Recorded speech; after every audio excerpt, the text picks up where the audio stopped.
Yes, good evening. My name is Wallace Gator Bradley, and I'm the president of United in Peace, Inc. First off, I want to say that this show is made possible by the chairman of United in Peace, Inc., and that is none other than the producer and the director of this show, and that is Miss Terry Marsh. And as you know, I've been blessed by God to be her husband. And I want to say that in itself is a blessing. I want to say to God be the glory. And I want to get into this very important thing. I'd like to send my condolences to Aretha Franklin's family, the Queen of Soul. And everyone knows we all grew up pretty much on Aretha Franklin's song, and one of the number one songs that I love so much is Respect, R-E-S-P-E-C-T. And on another note, I'd like to send my condolences to the family of my friend Hal Baskin. He's an icon within the community, and I know there's a whole lot of people whose lives he has touched. I've been knowing the man for pretty much 30 years. We've done some fantastic things together to help make the community peaceful, fighting for individuals to be able to get their fair share of jobs. It's hard to say that I'm going to miss him because I learned so much from him. I want to say this. The wisdom, knowledge, and understanding that I got from him will not be forgotten, and it will be shared. And whomever they choose to be over the peace organization in Inglewood, I offer you my love, loyalty, and respect in all righteous endeavors. The funeral is going to be tomorrow at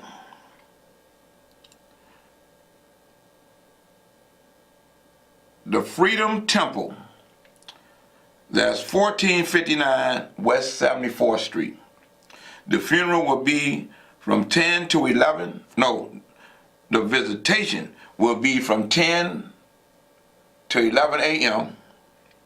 and the funeral will be from 11 to 12 p.m.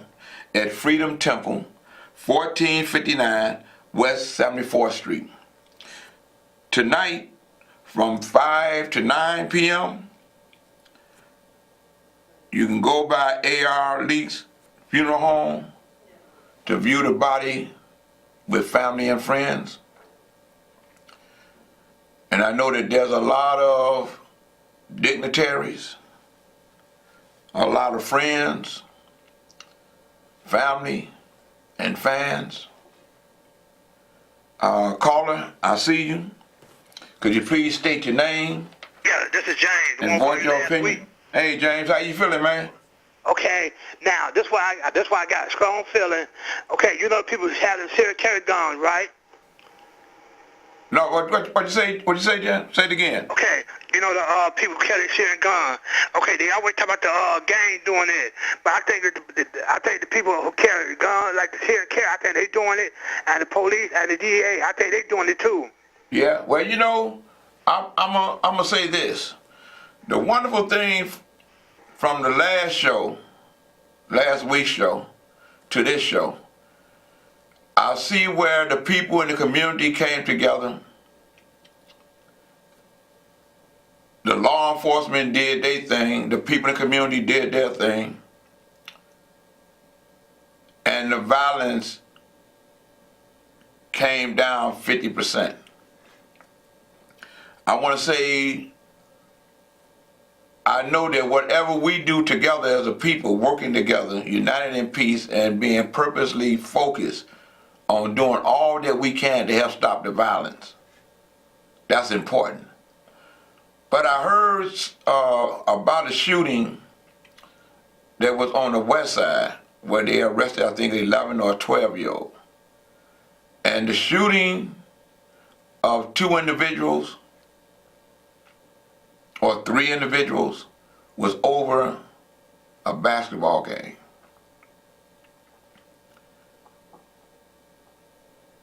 I prayed to God that the individual that gave that young man that gun, I pray that God bring down his wrath on him. I pray that he accept his responsibility and turn himself in. And I send my condolences for anyone that has lost their life during this week. And I pray for the victims of the individuals, the victims who survived the shootings, as well as their family. But I believe it's gonna get better before it gets worse. And on that note, thanks, man. Shame and sorrow. The Vatican responds to a grand jury report about the clergy who raped and molested the children. Pope Francis wants to eradicate this terrible horror.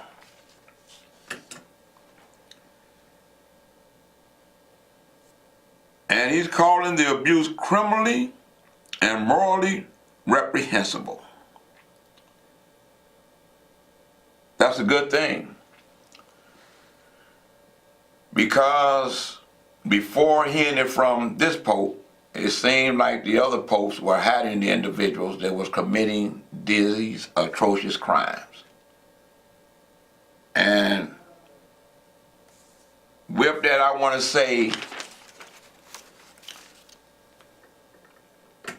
hooray, hooray. I see you calling. I want to say hooray, hooray for Justice Ann Burke. She's been fighting against the cover-up of Catholic priests who was being protected by the Catholic Church for the abuse, sexual abuse of children. As you may not know, but let me tell you, when it came out what the Pope has said, Justice Burke says, it's a moral catastrophe. I wasn't shocked at all, said Illinois Supreme Court Justice Ann Burke, a devout Catholic and mother of 5, responding to a Pennsylvania grand jury report detailing the sexual abuse of 1,000 young people at the hands of hundreds of Catholic priests. I think every state should convene a grand jury into this culture of secrecy that protected offenders at all costs, said Burke, who was once the interim chair of the U.S. Conference of Catholic Bishops study on nationwide clerical sexual abuse in 2002. Justice Burke, I want to say hooray, hooray, hooray for the stance that you took on this. Just like the passion you have for the Special Olympics, which they celebrated their 50th year. And one thing I want to say publicly, I feel that you should be retained as an Illinois Supreme Court Justice. you have integrity, you're good on the bench of Illinois Supreme Court for the residents of Illinois.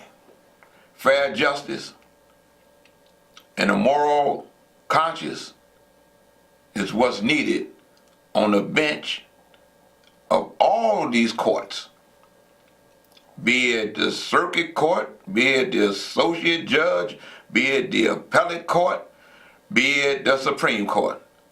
Again, I say hooray, hooray to Justice Ann Burke. And Illinois, come November election, let's retain this woman of integrity. Caller, could you please state your name and voice your opinion? Caller? Okay, I guess he's no longer on the line. That's good. He'll call back. Something else. In O'Hare Airport, first black concession prime contractor cuts the ribbon. That's a wonderful thing. I want to say hooray, hooray to this brother that put a Starbucks in O'Hare Airport. He's the first black concessions prime contractor.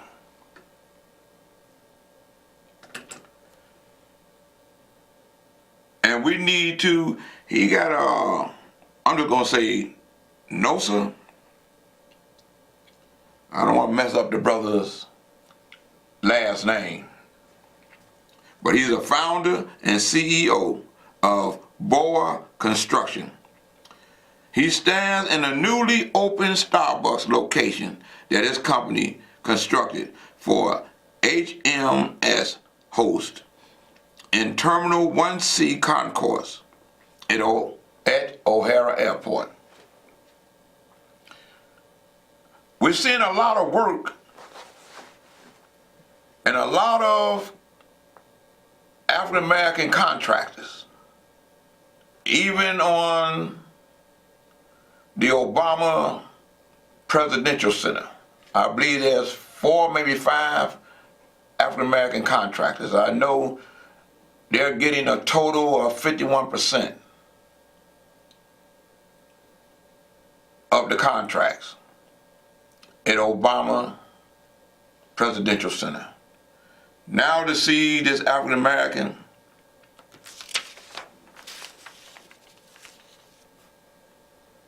O'Hare Airport's first black concessions prime contractor cuts the ribbon. That's a wonderful thing. I want to say hooray, hooray. I want to say to God be the glory.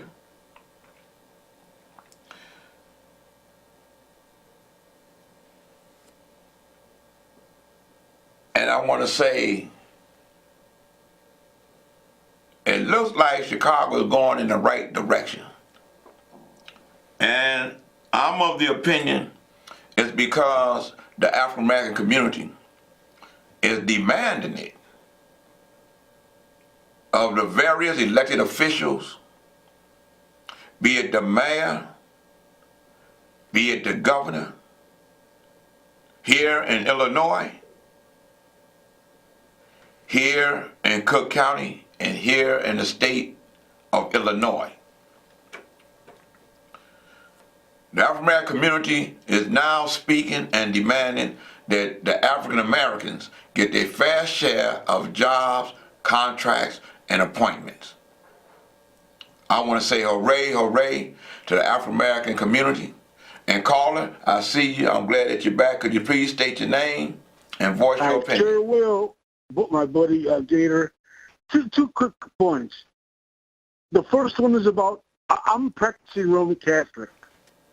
And you know what? This has been going on for years.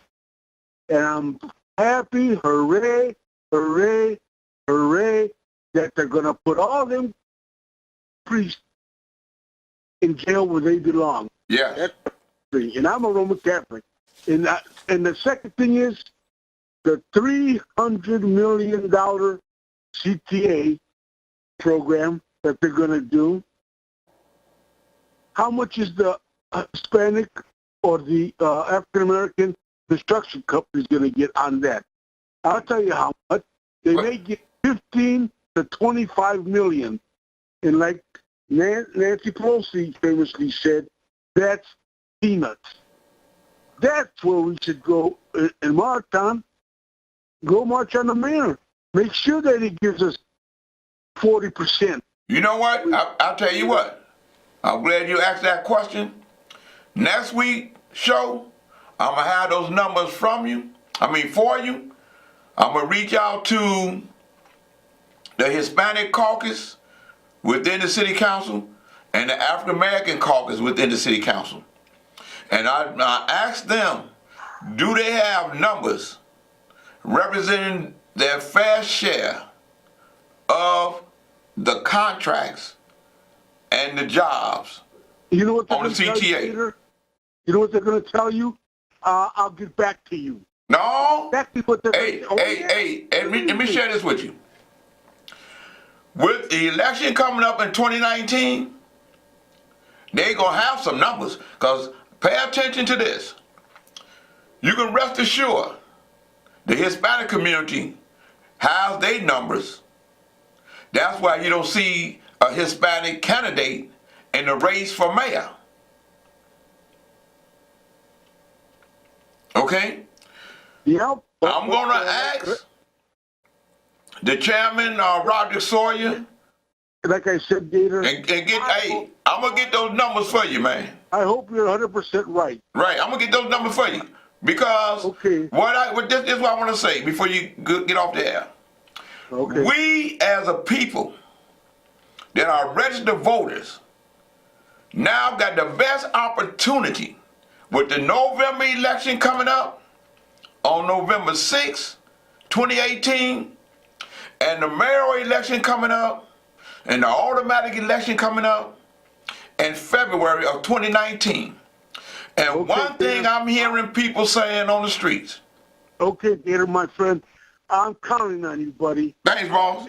I'll for sure tune in next week like I would anyway. Thank you, man. You hear everything. I appreciate you. Caller, I see you. Could you state your name and voice your opinion? Yes, I want to make a couple of points. One, with regard to the entire scandal involving the Catholic Church. Yes, it's good that certain individuals are being taken into account and we've got exposés, but people need to understand that in almost all municipalities in this country, with the exception of crimes like murder, there is this thing called the statute of limitations.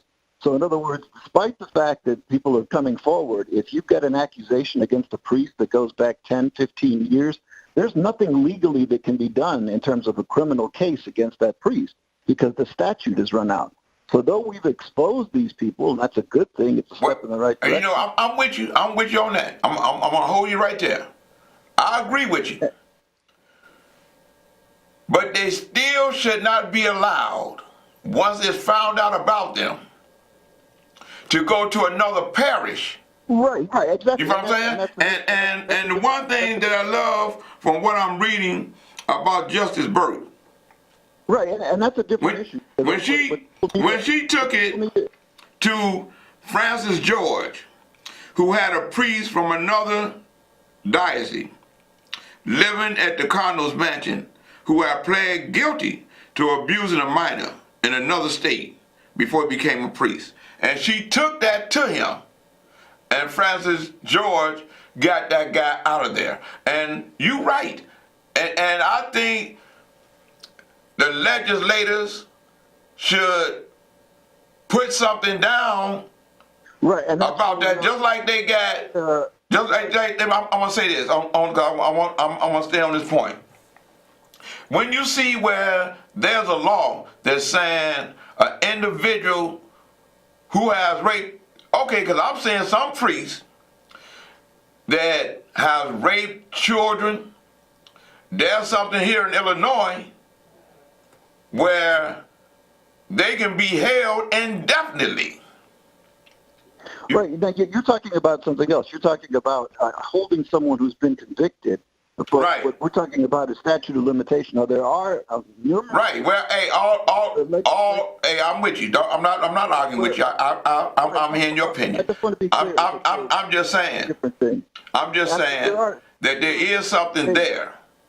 Well, there are numerous states that are now offering to extend the statute indefinitely, so that you can, 25 years later, you can still come forward and we can hold someone accountable. Well, one of the things that Justice Burke said, Pennsylvania was the first one to convene a grand jury. Okay? And she's asking that other states do the same. Hopefully, the Illinois legislative body or the next Attorney General of Illinois would adhere to what Justice Ann Burke is asking and will convene a grand jury. It would require the legislature to change our criminal statute to extend the period of time that people could be indicted. Hey, I'm with you, like I say. So, it's an opinionated show. I'm glad that you called in and voiced your opinion. But let me move on to the next thing because my show is about to be wrapped up. Caller, I see you. Could you state your name, voice your opinion? Hello? Yes, sir. Yeah, this is Mr. Terry McGill from Rose in the 34th Ward. Hey, Mr. McGill. How you doing? I'd like to know why is it that you call the ward office, you call 311, you call the city, the lights between Aberdeen and Racine on 103rd place been out for 3 weeks. You got older people who leave out at 5:30 in the morning to walk to the bus stop.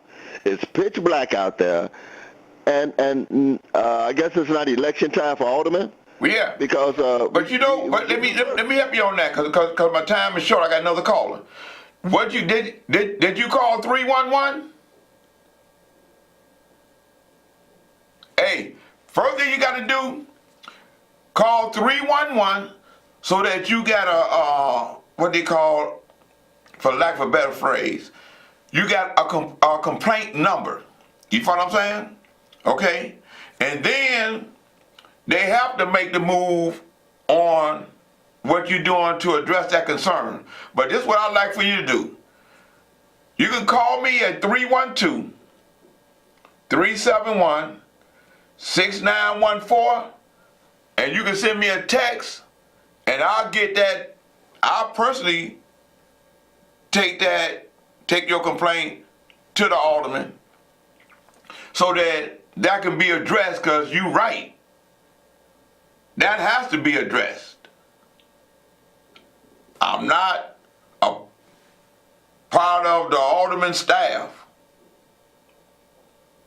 but my wife is. And you know her like you know me and our children. On another note, I was at the town hall meeting for the 34th Ward.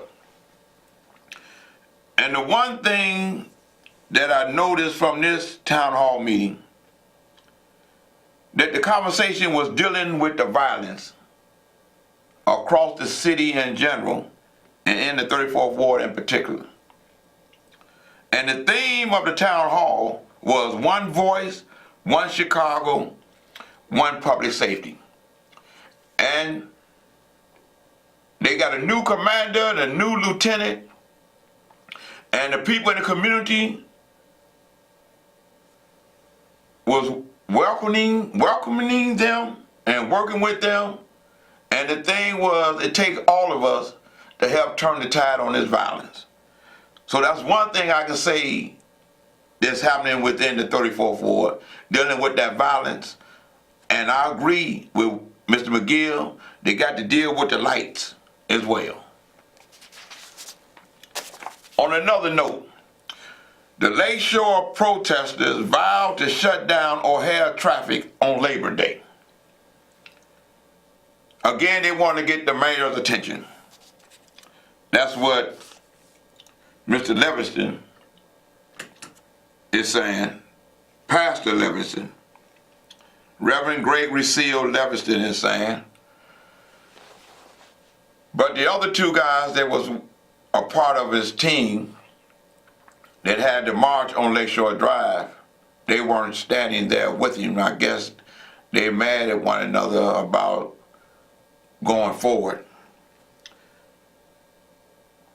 But